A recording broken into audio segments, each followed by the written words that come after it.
Welcome to the next lecture for U.S. History, which will explore American involvement in the First World War.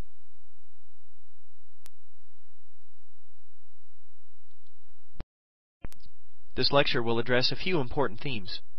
World War I began in 1914, but the Americans did not become involved until 1917.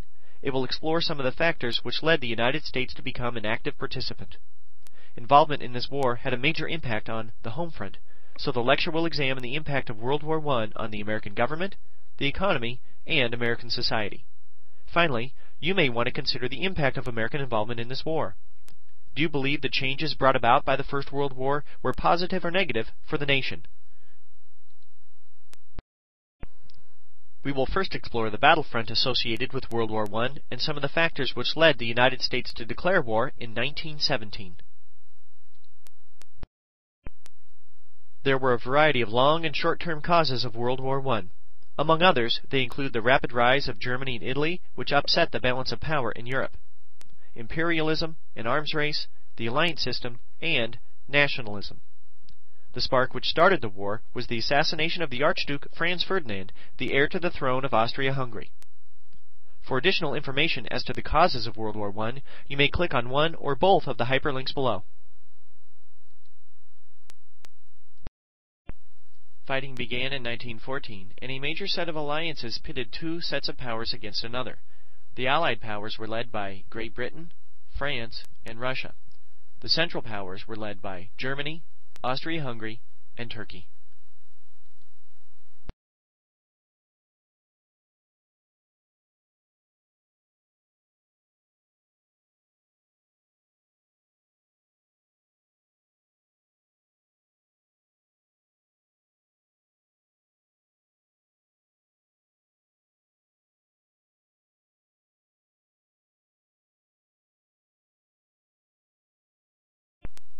This map provides a visual aid for the two major military coalitions with World War I.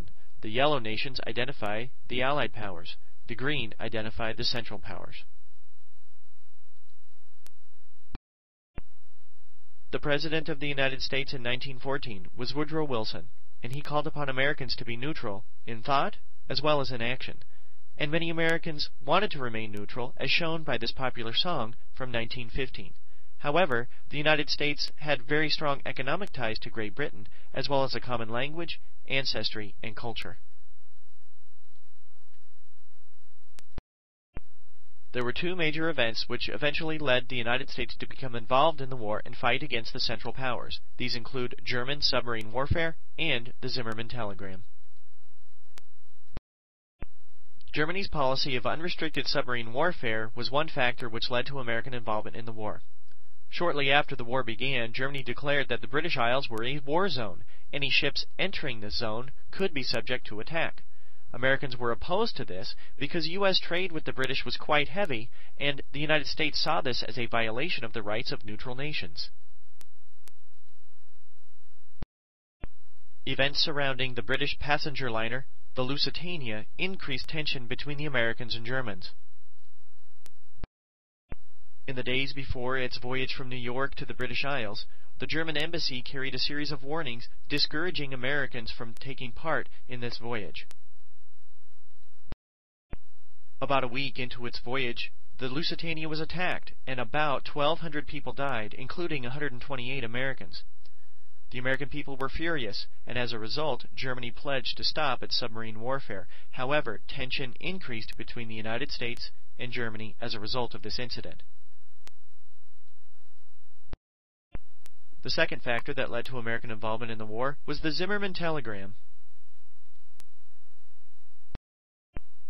The Zimmermann telegram was a message from the German foreign minister, Alfred Zimmermann, to the Mexican government, and it offered a plan to Mexico. First of all, it called upon Mexico to attack the United States. Secondly, Germany would become involved in this fight and help Mexico defeat the Americans. The reason why Mexico should do this is the third factor here. Mexico would be able to recapture land previously lost to the United States if they undertook this proposal.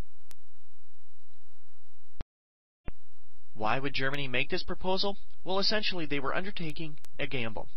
Germany decided to resume their submarine warfare in 1917, and they figured that if Mexico kept the United States occupied and the U.S. was not able to put up much of a front in Europe in the fighting in World War I, they might just prevail.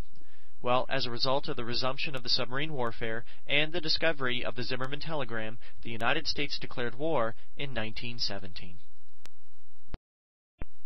So, in 1917, the United States joined the Allies and became an active participant in the fight against the Central Powers. I would like to briefly discuss some of the contributions the Americans made to the war in Europe. The United States contributed to the war effort in a variety of ways. About 2 million American soldiers traveled to Europe under the leadership of General John Pershing. Those American troops saw combat in a variety of areas of France as they helped to stop several German attacks. Americans provided an emotional lift for soldiers who had been fighting for several years, and American supplies helped the Allied effort. Fighting ended on November 11, 1918, when the ceasefire went into effect.